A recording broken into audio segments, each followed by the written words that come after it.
সালামু আলাইকুম। পশ্চিমা গণমাধ্যমগুলো ন্যারেটিভ তৈরি করার জন্য কিন্তু ওস্তাদ।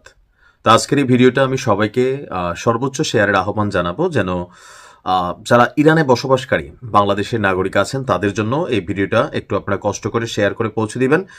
কারণ আসলে সত্য হতে পারে, আবার মিথ্যাও হতে পারে।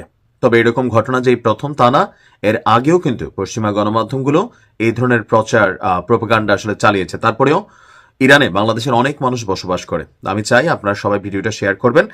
আসলে পরিস্থিতি কোন দিকে যাচ্ছে, ইরান থেকে এই মুহূর্তে পৃথিবীর পশ্চিমা দেশগুলোর অনেকেই তাদের নাগরিকদেরকে ফিরিয়ে নিচ্ছে। পাশাপাশি ইরানের সাথে আকাশ যেই যোগাযোগ ব্যবস্থা আছে সেইখানেও তারা বেশ কিছু নিষেধাজ্ঞা আপনার দিয়েছে, ইসরায়েল সহ অনেকগুলো দেশ। তো এর মাঝখানেই আপনার আমেরিকা যে কোনো মুহূর্তে ইরানে যখন হামলা চালাবে এই আশঙ্কা আমরা করছি। পশ্চিমা গণমাধ্যম একটা ছবি প্রকাশ করেছে যে রাশিয়ার রাজধানী মস্কোতে আপনার ভনকোভো বিমানবন্দর, সেখানে ইসলামী প্রজাতন্ত্র ইরানের একটি সরকারি বিমান অবতরণ করেছে।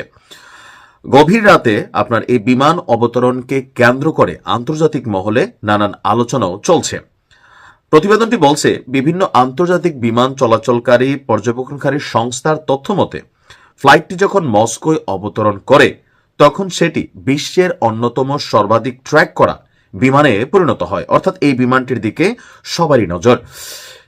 কিছু সূত্র বলছে এই বিমানে ইরানের প্রেসিডেন্ট মাসুদ পেজেশকিয়ান অথবা সুপ্রিম ন্যাশনাল সিকিউরিটি কাউন্সিলের সেক্রেটারি জেনারেল আলী লারজানি থাকতে পারেন। তবে তেহরান বা ক্রেমলিন কোন পক্ষ থেকে কোন রকম মন্তব্য করা হয়নি। আবার কেউ কেউ বলছেন ইরানের সর্বোচ্চ নেতা যিনি, তিনি সপরিবারে এমনকি প্রেসিডেন্ট মাসুদ পেজেশকিয়ান সহ তার পরিবার তারা নিরাপদে মস্কোতে চলে গেছেন। যুদ্ধকালীন পরিস্থিতিতে তারা সেখানে থাকবেন, পরিস্থিতি স্বাভাবিক হলে তারা আবার তেহরানে ফিরে আসবেন। তবে এই সফরটি অত্যন্ত গোপনীয় বলেই দাবি করা হয়েছে পশ্চিমা গণমাধ্যমগুলোতে। বলা হচ্ছে যে উড়োজাহাজটি ছিল মেরাজ এয়ারলাইন্স পরিচালিত একটি এয়ারবাস A321231। এটি ইরান 01 কল সাইন ব্যবহার করে তেহরান থেকে যাত্রা শুরু করে এবং প্রায় 3 ঘন্টা 38 মিনিটের লম্বা সফর শেষে আপনার মস্কোতে অবতরণ করে। উল্লেখ্য যে এই ইরান 01 কল সাইনটি সাধারণত ইরানের সরকারের শীর্ষ পর্যায়ের যারা কর্মকর্তা আছেন তারাই শুধুমাত্র ব্যবহার করে থাকে।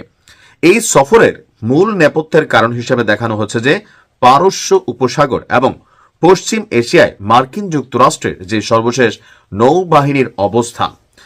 তারপর বলা হচ্ছে যে ডোনাল্ড ট্রাম্পের নেতৃত্বাধীন মার্কিন প্রশাসন সম্প্রতি এই অঞ্চলে বিমানবাহী রণতরী ইউএসএস আব্রাহাম লিঙ্কন সহ ব্যাপক সমরসজ্জা বাড়িয়েছে। এমনকি ভেনেজুয়েলায় ব্যবহৃত মার্কিন যুদ্ধ বিমানগুলিকেও আপনার এই মধ্যপ্রাচ্যে সরিয়ে আনার খবর পাওয়া গেছে। ডোনাল্ড ট্রাম্প গত কয়েকদিন যাবৎ যে মহাযজ্ঞের আয়োজন করছেন, এই যজ্ঞের বিপরীতে ইরান তাদের সামরিক প্রস্তুতি সর্বোচ্চ করলেও রাষ্ট্রের সর্বোচ্চ ব্যক্তি হিসাবে যিনি প্রধান নেতা আছেন তিনি এবং মাসুদ পেজেশকিয়ান যেহেতু সাবেক প্রেসিডেন্টকে টেকনিক্যালি আপনার শাহাদাত করা হয়েছে, আর এই জন্যই তাদেরকে আসলে ওইখানে নিরাপদে সরিয়ে নেওয়া হয়েছে। তবে জনগণের মধ্যে যেন বিভ্রান্তি ছড়িয়ে না পড়ে অথবা সামরিক বাহিনীগুলোর মধ্যে যেন আতঙ্ক ছড়িয়ে না পড়ে সেজন্যই এটাকে গোপন রাখা হয়েছে। তবে আমার মনে হয় না এই ঘটনাটা সত্য, কারণ এই ন্যারেটিভটা গেল যে ইরানের বিক্ষোভ যখন চলছিল তখন আপনাদের খেয়াল থাকার কথা, পশ্চিমারা বারবার বলছিল যে মস্কোতে সামরিক বিমান রেডি আছে, এটা আসবে, ইরানের যিনি প্রধান নেতা আছেন তিনি পালিয়ে যাবেন। সবকিছু মিলে একটা পরিবেশ কিন্তু তৈরি করা হয়েছিল। দিন শেষে দেখা গেল যে সর্বোচ্চ নেতা তিনি ইরানে অবস্থান করছেন, এমনকি টোটাল বিষয়টা ভুয়া। তো আসলে ভালো মন্দ সত্য মিথ্যা আল্লাহ ভালো জানে, বাট আমরা দোয়া করি ইরানকে আল্লাহ যেন হেফাজত করে। আসসালামু আলাইকুম।